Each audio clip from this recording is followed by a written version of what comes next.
जीवन है उसके बारे में विद्यार्थियों को मैं विशेष रूप से कहना चाहूंगा कि 5-10 मिनट और बैठिए।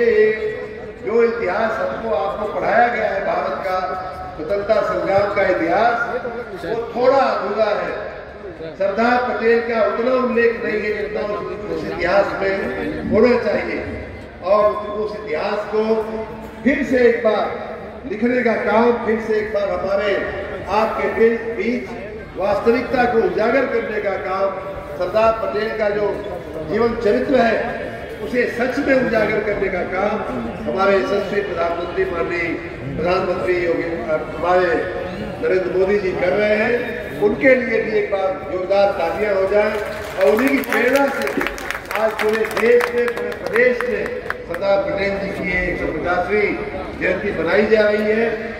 माननीय प्रधानमंत्री जी जब से प्रधानमंत्री बने 2014 से ही उन्होंने निर्णय लिया कि सरदार पटेल की जो 31 अक्टूबर को होने वाली जो जयंती होती है, जन्मदिन होता है उनका, उस दिन को राष्ट्रीय एकता दिवस के रूप में मनाया जाएगा। लगभग 11 वर्ष से सरदार पटेल का ये जो जयंती है लगातार राष्ट्रीय एकता दिवस के रूप में पूरे देश में मनाई जा रही है। उसी के साथ माननीय प्रधानमंत्री जी को लगा ये 150वीं जयंती देखने का अवसर हम सबको इसका सौभाग्य मिला है, और इसके हम साक्षी हो रहे हैं कि सरदार पटेल को पूरे अपने जीवन में, पूरे अपने आचरण में कैसे उतारे, कैसे उनके आदर्शों से हम कैसे सीखे, राष्ट्र प्रेम के प्रति उनकी जो भावना थी राष्ट्र प्रेम की, उसको हम लेकर के कैसे आगे बढ़े। इसके चलते माननीय प्रधानमंत्री जी ने 150वीं जयंती को विशेष रूप से उसको इस अवसर को मनाने का सबको सूचना दिया, और उसी के परिणाम स्वरूप भारत सरकार का युवा और खेल मंत्रालय, उत्तर प्रदेश सरकार माननीय योगी आदित्यनाथ जी के नेतृत्व में हम सभी मंत्रीगण, सभी नेतागण, भारतीय जनता पार्टी स्वयं और अपना दल जैसे जो सजग राजनीतिक दल है, सभी मिलकर के सरदार पटेल के व्यक्तित्व को उजागर करने के लिए, उनके कार्यों को आने वाली पीढ़ी के पास पहुंचाने के लिए, वर्तमान पीढ़ी के पास सही ढंग से पहुंचाने के लिए हम लोग प्रयास कर रहे हैं। आप सभी इतनी बड़ी संख्या में आए हैं, उसके लिए आपका बहुत बहुत धन्यवाद, बहुत बहुत साधुवाद। जैसा मैंने कहा कि ये माननीय प्रधानमंत्री जी की सोच है, वो जब गुजरात के मुख्यमंत्री थे तब से उन्होंने ठाना है, उन्होंने कहा है, मैं इस बात को कई बार, सैकड़ों बार उनके मुखाबिन से सुन चुका हूँ कि सरदार पटेल के साथ हमारे इतिहासकारों ने, हमारे स्वतंत्रता के बाद की सरकारों ने, सबने बड़ा ही भेदभाव किया है, बड़ा ही अन्याय किया है, और उसी भावना के तहत माननीय नरेंद्र मोदी जी ने सरदार पटेल की दुनिया में सबसे बड़ी, सबसे ऊंची जो मूर्ति बनवाने का काम सरदार पटेल की केवड़िया में, गुजरात में किया, जिसको आज स्टैच्यू ऑफ यूनिटी के नाम से जाना जाता है। इस काम के लिए भी माननीय प्रधानमंत्री जी को ताली बजाकर एक बार हमें बधाई देना चाहिए। और ये मूर्ति कोई मामूली मूर्ति नहीं है मित्रों। जब तक ये मूर्ति नहीं बनी थी तब तक विश्व की सबसे ऊंची मूर्ति का खिताब जो था अमेरिका की स्टैच्यू ऑफ लिबर्टी को हुआ करता था। इस मूर्ति के बनने के बाद सरदार पटेल की उसी मूर्ति का यहाँ लगाया हुआ है शायद, उसके बनने के बाद आज सरदार पटेल की जो मूर्ति है वो दुनिया में किसी भी मूर्ति से बड़ी मूर्ति है। आप सब उसके लिए ताली बजा करके प्रधानमंत्री जी का भी अभिवादन करें।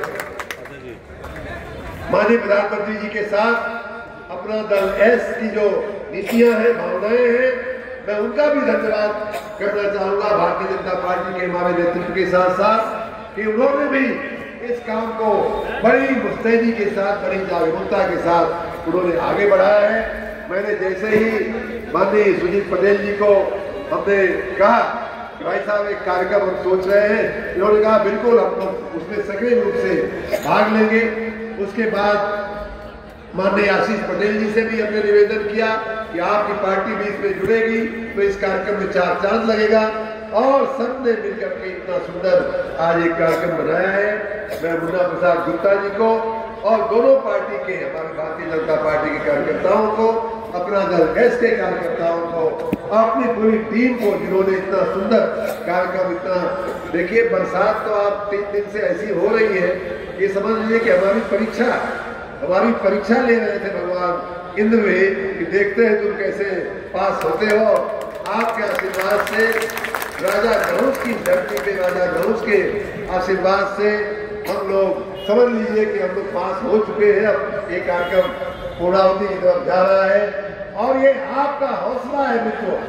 मैं तो 2 दिन से देख रहा हूँ, कल पूरे दिन हम लोग बरसात में चले थे और आज भी सुबह से बरसात हो रही थी, लेकिन संजोग देखिए सरदार पटेल की वो लौह पुरुष, मुझे तो लगता है कि वो लोग लौह पुरुष खाली धरती पे नहीं थे, खाली भारत में नहीं थे, वहां भी जाके वो लौह पुरुष बन गए हैं। और उन्होंने कहा, देखिए सुबह उनकी यादगिरी में, याददाश्त में, उनके सम्मान में मऊ में हमारे माननीय रामाशय मौर्य जी जो हमारे जिलाध्यक्ष जी हैं, उन्होंने एक रन फॉर यूनिटी रखा हुआ था जिला प्रशासन ने और हम सब उसमें शामिल हुए थे। लेकिन उसके पहले बरसात हुई, उसके बाद बरसात हुई और आप मानोगे नहीं, जो लोग रहे होंगे वो साक्षी है कि जब हमारा कार्यक्रम था उस समय बरसात बंद हो गई थी और हमारा कार्यक्रम जो है निर्विघ्न सफल हुआ, निर्विघ्न हो गया। उसी प्रकार हमको गुप्ता जी हमारे जो सभी आयोजक साथी हैं वो सब कह रहे थे कि भाई साहब बरसात नहीं होती तो इसकी 3 गुना भीड़ होती, लेकिन इतनी बरसात और मैं जब मऊ से चला हूँ तो रास्ते भर मैंने बरसात देखी। मैं खुद डर रहा था कैसे ये कार्यक्रम होगा, कैसे हजारों लोग कहाँ बैठेंगे कहाँ, लेकिन देखिए आपका हौसला है और लौह पुरुष का जो लौह सत्ता है वो लगता है इंद्र भगवान के दरबार में भी चल रही है। और देखिए हमारा कार्यक्रम बिना बरसात के ये पूरा हो गया। तो जो कहा गया है ना, खुदी को कर मुरत इतना कि हर तकदीर से पहले खुदा बंदे से खुद पूछे बता तेरी रजा क्या है। तो आपकी रजा पूछ करके भगवान इंद्र ने हम पर कृपा कर दी और बरसात से हम बच गए। भाइयों बहनों, सरदार पटेल का जो व्यक्तित्व है बहुत ही बड़ा है और मैंने जैसा कहा कि हम लोगों ने स्वयं भी, हम लोग जब स्कूल में बच्चे थे, प्राथमिक से लेकर के मिडिल की पढ़ाई किए, हाई स्कूल तक की पढ़ाई किए, बाद में भी जो लोग इंटर की पढ़ाई करने के बाद जो लोग यूनिवर्सिटियों में इतिहास की पढ़ाई करते थे, महाभारत का जो आधुनिक इतिहास पढ़ाया जाता था उसमें सच मानिए मैंने बहुत बारीकी से अध्ययन किया है। जितना वजन सरदार पटेल को मिलना चाहिए था हमारे इतिहास के लेखों में, उतना उनको नहीं मिला, ऐसा लगता था। लेकिन मैं एक ऐसा व्यक्ति हूँ कि सरदार पटेल से कहे या पटेल समाज से कहे, पता नहीं ईश्वर की क्या हमारे पर कृपा रही है कि शुरुआत से ही हमारे जीवन में पटेल शब्द जो है वो जुड़ गया है। आप ये मत मानना कि मैं आप लोगों से बड़ाई कर रहा हूँ। सुजीत जी, मैं आपको गिना सकता हूँ कि हमारे जीवन में पटेल शब्द कैसे जुड़ा हुआ है। मैं जब इलाहाबाद यूनिवर्सिटी में पढ़ने गया तो हमारा सबसे, यहाँ जो लोग बैठे हुए हैं हमारे सहपाठी कई लोग बैठे हुए हैं, हमारा जो सबसे अभिन्न मित्र था वो था नरेंद्र सिंह पटेल। बाद में वो पीसीएस अधिकारी हुए और आईएएस में उनका प्रमोशन हुआ, अब वो रिटायर हुए हैं, आईएएस में नहीं हो पाया उनका। हमारे उनके में मित्रता भी थी और एक मित्रवत स्पर्धा भी हुआ करती थी कि हम आगे निकलते हैं पढ़ाई में कि तुम आगे निकलते हो। कभी वो 2 नंबर हमसे ज्यादा पाते थे, कभी हम 3 नंबर उनसे ज्यादा पाते थे। तो इस प्रकार पटेल से हमारी यूनिवर्सिटी की एजुकेशन की शुरुआत हुई। उसके बाद हमारा आईएएस में चुनाव हो गया। जब आईएएस में चुनाव हुआ तो हम लोग एकेडमी में थे और ये एकेडमी भी सरदार पटेल के नाम से जानी जाती है। उस एकेडमी में हम पढ़े हैं। हमारी नौकरी जो आईएएस में हमको नौकरी मिली वो अगर सरदार पटेल नहीं होते तो अखिल भारतीय सेवा नाम का कोई शब्द ही भारत के प्रशासनिक डिक्शनरी में नहीं रहता। वो नहीं होते, आईएएस की सेवा नहीं बनती, आईएएस की सेवा नहीं बनती तो हमको शायद आईएएस की नौकरी नहीं मिलती। और उनके एकेडमी में ट्रेनिंग करने के बाद जब राज्यों का वो हुआ कि कौन अधिकारी किस राज्य में जाएगा। सबको लगता है कि हम अपने राज्य में नौकरी करें तो बड़ा अच्छा होगा, लेकिन संजोग से हमको राज्य कौन सा मिला, तो सरदार पटेल वाला राज्य मिला। गुजरात मिला कि नहीं मिला, गुजरात में नौकरी किए। उसके बाद सुनिए, और भी हमारी जो संजोग कहते हैं इसको, कि हमारे जो कई जिलों में हमने जो नौकरियां किया, उनमें जो सबसे पहली हमारी जो पोस्टिंग हुई और सबसे पहली जो सरकार थी, वो किसकी सरकार थी, तो चिमन भाई पटेल साहब की सरकार थी। उनकी सरकार में हम लोग को एसडीएम की सबसे पहले नौकरी मिली। हमारी जहाँ पोस्टिंग हुई, वहाँ के प्रभारी मंत्री, वहाँ के स्थानीय मंत्री भी दलसुख भाई पटेल हुआ करते थे, वो भी पटेल समाज से आते थे। उसके बाद जब हम डीएम बने, मेहसाना के डीएम बने, तो हमारे जिले के प्रभारी मंत्री भी माननीय पटेल जी थे, जो बाद में गुजरात के उप मुख्यमंत्री बने। वहाँ से कई मंत्री मुख्यमंत्री होकर, और हमारे माननीय मोदी जी ने जब हमको अपने कार्यालय में लिया, उस समय भी श्रीमती आनंदीबेन पटेल जी हमारा जो है मार्गदर्शन करती थी, वरिष्ठ मंत्री थी। और जब हम राजनीति में आए, संजोग देखिए, तो उत्तर प्रदेश का गवर्नर बन के आनंदीबेन पटेल जी आ गई थी। यहाँ भी हमारा स्वागत मिलना जो है पटेल से हुआ। तो ये एक ईश्वर की कृपा है कि इस समाज से मेरा व्यक्तिगत नाता रहा है। और सरदार पटेल की अगर बात किया जाए, तो मैं उनके जिले में, वो जिस जिले से आते हैं, मैं अब असली बात जो कहना चाह रहा था वो ये थी कि जिस जिले से वो आते थे, खेड़ा जिले से, और जिस सत्याग्रह के लिए वो जाने जाते हैं 1918 में, उन्होंने खेड़ा सत्याग्रह का नेतृत्व किया था। उस समाज के लोग, उस जिले के लोग, उस क्षेत्र के लोग, बाद में तो पूरा देश उनका मुरीद बना, लेकिन उन गाँव में मैंने जिलाधिकारी रहते हुए खेड़ा के मैंने यात्राएं किया है, वहाँ मीटिंगें किया है, लोगों का दर्शन किया है, जहाँ लोग उनके नेतृत्व की बहादुरी की चर्चाएं किया करते थे। और मैंने सुबह भी अपने भाषण में कहा था कि मैं ऐसे कई गांवों में मित्र हो गया हूँ कि सरदार पटेल ने जब आंदोलन खेड़ा सत्याग्रह शुरू किया, उस समय अंग्रेज जो है कितनी अत्याचार लोगों के ऊपर करते थे, कितनी यातनाएं देते थे। और लोग हमको बताते थे कि डीएम साहब, ये जो है पीपल का या वट वृक्ष है, ये आम का पेड़ है, इस पेड़ से अंग्रेजों ने 3 आदमी को लटका करके फांसी दिया था, इस पेड़ से 2 आदमी को लटका करके फांसी दिया था, इस पार्क में, इस जगह पे 3 आदमी को गोली मारी गई थी। ऐसे तमाम दृष्टांत जो है लोग बताते थे। और इनके पैतृक निवास का भी हमें दर्शन करने का सौभाग्य मिला है। वहाँ भी हम गए हैं करमसद में, वहाँ भी उस जिले का आनंद जिला विभाजित होकर के खेड़ा बन गया था, वहाँ भी हम गए हैं। और कितना सामान्य सा सादा जीवन, उच्च विचार वाला परिवार, उच्च विचार वाला संस्कार, बैरिस्टर पढ़ के नैश से पढ़ाई करके आए थे, फिर भी कितना सिंपल सा उनका, भारत के गृह मंत्री के रूप में आपने अभी फोटो में देखा होगा, सामान्य सा पहनावा, सामान्य सी चप्पल, सामान्य सा कुर्ता, सामान्य सी धोती पहनने वाला व्यक्तित्व, ऐसा विलक्षण व्यक्तित्व जिसने स्वतंत्रता संग्राम का सफल नेतृत्व करते हुए हमको और आपको अंग्रेजों के हाथों से आजादी दिलाई थी, मुक्ति दिलाई थी। उसके बाद का जो भारत बना, उसमें अगर वो नहीं होते तो सच मानिए उस समय की जो सरकार थी और उस समय की जो सरकार की सोच थी, पाकिस्तान के लोगों ने मोहम्मद जिन्ना को बोल दिया कि तुम पाकिस्तान ले लो भाई, खुश रहो, हमको प्रधानमंत्री रहने दो, इसमें कोई दिक्कत नहीं आनी चाहिए। वो निजाम को बोलते कि ठीक है, तुम हैदराबाद को भी रखो भाई, तुम अपनी सरकार चलाओ, हम बीच से कट के निकल लेंगे, लेकिन हमको भारत देश का प्रधानमंत्री रहने दो।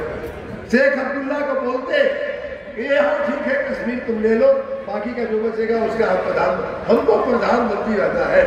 भले भारत के 563 टुकड़े हो जाएं, लेकिन जो भारत बचेगा उसका मैं प्रधानमंत्री बनूं, ये उनकी प्राथमिकता थी। सरदार पटेल की क्या प्राथमिकता थी? सरदार पटेल की प्राथमिकता ये थी कि नहीं, हमारा राष्ट्र जो है वो अखंड राष्ट्र रहा है, कश्मीर से कन्याकुमारी तक हमारा अखंड शासन रहा है, और बल्कि बाद का, स्वतंत्रता के बाद का भारत तो छोटा हुआ है, हमारी सीमाएं अफगानिस्तान के उस पार जाती थी, जो आर्यावर्त कहा जाता था, भारत खंड कहा जाता था, वो जो है बहुत ही इसका कई गुना उसकी भौगोलिक सीमाएं थी। हमें इस बात से संतोष नहीं है, हम गृह मंत्री रहे या न रहे, ये 563 रियासतें जो है वो उनका जो है विलन जो है वो भारत देश में होना चाहिए। हमारे पर जो भी बीतेगी देखा जाएगा। और ये संकल्प के साथ ये लौह पुरुष निकलते हैं और एक के बाद एक सभी रजवाड़ों को, सभी रियासतों को सरेंडर कराते हुए अंत में निजाम को भी उन्होंने सरेंडर होने में मजबूर किया। अंत में जामनगर का भी इतिहास कुछ ऐसा रहा, वहां भी उन्होंने उनको सरेंडर करने के लिए मजबूर किया। और तब जा करके कश्मीर से कन्याकुमारी तक, अरुणाचल से गुजरात तक, महाराष्ट्र तक, मित्रों ये अखंड देश हमको आपको मिला है, जिसका हम आज गर्व करते हैं। अपने राष्ट्र, अपने बड़े राष्ट्र पर हम गर्व करते हैं। और इतने बड़े देश आज हम दुनिया की सबसे बड़ी आबादी वाले हम देश बन करके हमारा सम्मान होता है। आज हम हमारी माननीय नरेंद्र मोदी जी के नेतृत्व में हमारी चौथी अर्थव्यवस्था के रूप में दुनिया की हमारा सम्मान होता है। आज हम सबसे तेज गति से विकसित होने वाले हमारा देश बन करके हम आगे बढ़ रहे हैं। उसके लिए हम भारतीयों का को गर्व होता है, चाहे भारतीय देश में बैठे हो, उत्तर प्रदेश में बैठे हो, घोसी में बैठे हो या अमेरिका में बैठे हो, जितने भी भारतीय हैं उन सबको इन बातों पे गर्व होता है कि हमारा देश दुनिया के बड़े देशों में से, भौगोलिक रूप से बड़े देशों में से एक देश है। जनसंख्या के मामले में बड़े देश का सबसे बड़ा देश है। अर्थव्यवस्था के मामले में हमारा सबसे बड़े देशों में से एक देश है। हम इस बात का गौरव करते हैं। हम सब भाग्यशाली हैं कि सरदार पटेल जैसा गृह मंत्री देश की आजादी के तुरंत बाद हमको मिला।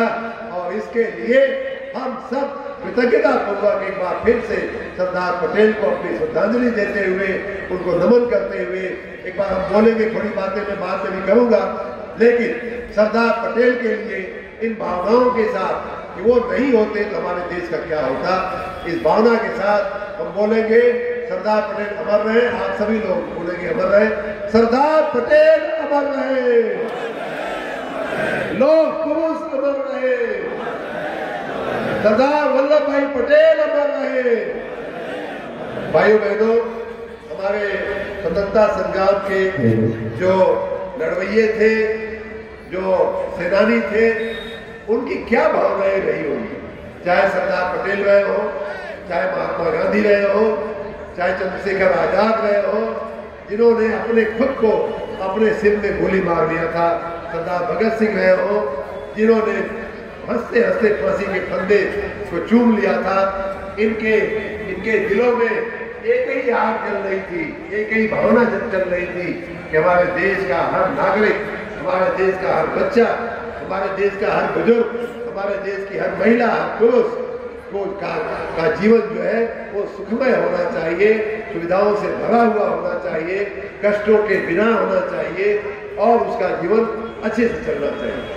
इसी के लिए उन्होंने अपने प्राणों की आहुति दी, इसी के चलते उन्होंने फांसी के फंदे चुने, इसी के चलते उन्होंने अपने सीने पे गोलियां खाई। लेकिन बाद की जो सरकारें आई, सरदार पटेल ने जो अपनी भूमिका बखूबी निभाई, जो उनका काम था गृह मंत्री के रूप में देश को अखंड रखना, देश को सुशासित रखना, देश को अमन चैन में रखना, ये भूमिका उन्होंने बखूबी निभाई।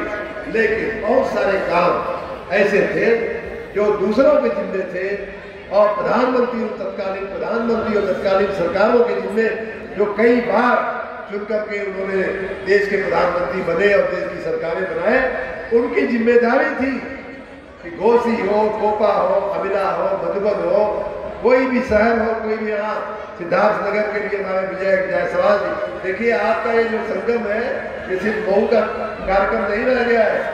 हमारे पूरे पूर्वांचल के लोग यहाँ बैठे हुए दिखाई दे सकते हैं। पूरा मऊ जिला तो है ही, मोहम्मदाबाद से लेकर के फतेहपुर पंडाल तक के लोग यहाँ ऑलरेडी गिरा दिया कुंवर सिंह जी को और छोटू प्रसाद जी को, लेकिन दूसरे जिलों से भी लोग आए हुए हैं। पूर्वांचल या पूरा उत्तर प्रदेश की भी हम बात कर सकते हैं कि हम क्यों पीछे रह गए, क्यों हमारी सड़कें बदहाल हैं, क्यों हमारे पोखरे बदहाल हैं। आज देखिए, आज ये जो पट्टे लगे हुए हैं, पत्थर लगे हुए हैं, लगभग 12-13 करोड़ रुपए के परियोजनाओं के ये शिलान्यास लोकार्पण के पट्टे लगे हुए हैं। लेकिन उससे भी कई गुना ज्यादा योजनाएं हम मंजूर करके घोसी की जनता के चरणों में अर्पण करने के लिए यहाँ आए हैं। और उसमें सबसे बड़ा काम जो हर साल आपके घोसी में पानी जल भराव की जो समस्या थी, और अभी कुछ महीने पहले तो उस नाले में एक बच्चे की फिसल करके मृत्यु भी हो गई थी। ऐसे काम जो है नाला बनाने का काम, क्या देश की सरकार 75 साल में नहीं कर सकती थी? कर सकती थी, लेकिन ये काम नरेंद्र मोदी जी के लिए छोड़ा गया था। ये काम योगी आदित्यनाथ के लिए और वीके शर्मा के लिए छोड़ा गया था। तत्कालीन सरकारों को इस बात की नहीं पड़ी थी कि कोई बच्चा फिसल के मर जाए तो हमें क्या, एक बच्चा कम होगा जिसमें और क्या बच्चे और पैदा हो जाए। ऐसी सोच वाले लोग जो राजा नहुस के स्मृति में जो घोसी का नाम लिया जाता है, ऐसा नरोखा पोखरा को जीर्णोद्धार के लिए, उसके सुंदरीकरण के लिए आपने तो कई बार कहा होगा, लेकिन किसी को पड़ी नहीं थी।